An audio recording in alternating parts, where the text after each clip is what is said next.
Do you feel peaceful?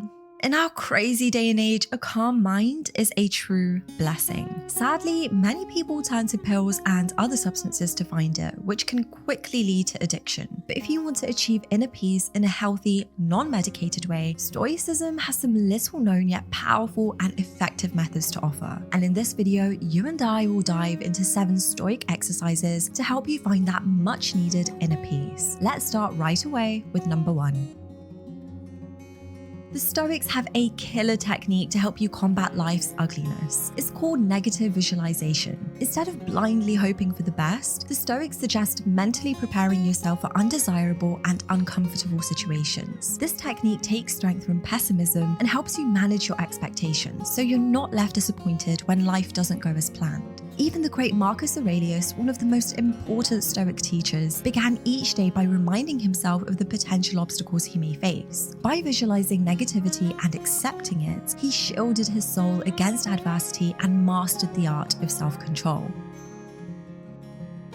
Who doesn't struggle with self-control from time to time? But did you know that the Stoics have some solid advice on how to strengthen your ability to resist temptation and stay focused on what really matters? According to the great philosopher Epictetus, the key is to focus on the things you can control, like your opinion, pursuit, desire, and aversion. In contrast, things you can't control, such as your body, property, reputation, and other people's actions, should be left alone. Easier said than done, right? But there are practical ways to practice self-control, like intermittent fasting or chewing your food a certain number of times before swallowing. Trust me, it may sound simple, but it's harder than it looks.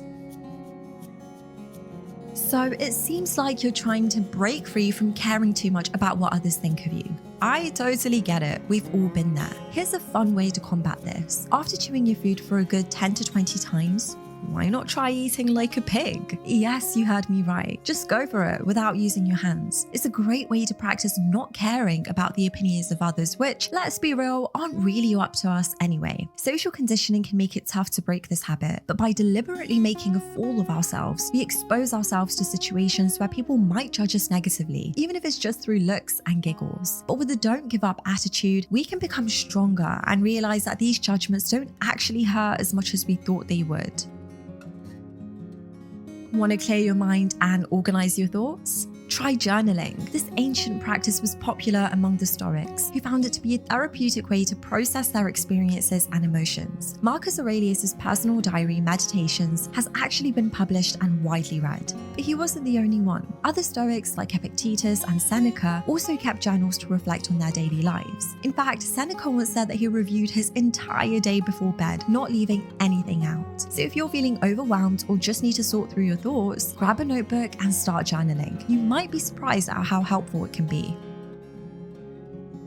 Have you heard of Memento Mori? It's a practice where we remind ourselves that we're going to end up as a pile of bones one day. Now, before you freak out, hear me out. Thinking about death actually helps us appreciate life more. It makes us realize that every moment is precious and we shouldn't waste it on stuff that doesn't matter. This practice has been around for ages, and the Stoics were big fans of it. They believe that by facing our mortality head-on, we can live a more fulfilling life. In fact, Seneca himself said, "Let's live each day as if it were our last, so we have no regrets." So let's take a moment to appreciate the gift of life and make the most of every single day we have. Let's face it, sometimes we tend to blow things out of proportion and get caught up in trivialities. But what if we could take a step back and view things from a different angle? That's where the view from above comes in. While some may believe the Earth is flat, let's stick with the widely accepted truth that it's an orb, a small planet in a vast solar system. And when we say small, we mean it. Jupiter and Saturn make our little planet look like a pebble in comparison. And don't even get us started on the Sun. It's just a tiny star compared to others in our galaxy. When we put things into cosmic perspective, it becomes easier to let go of the little annoyances of life, like that obnoxious co-worker or the guy who cut us off in traffic. Even bigger events like natural disasters or wars seem minor in the grand scheme of things. This realization is humbling and occasionally makes us chuckle at how worked up we get over meaningless things.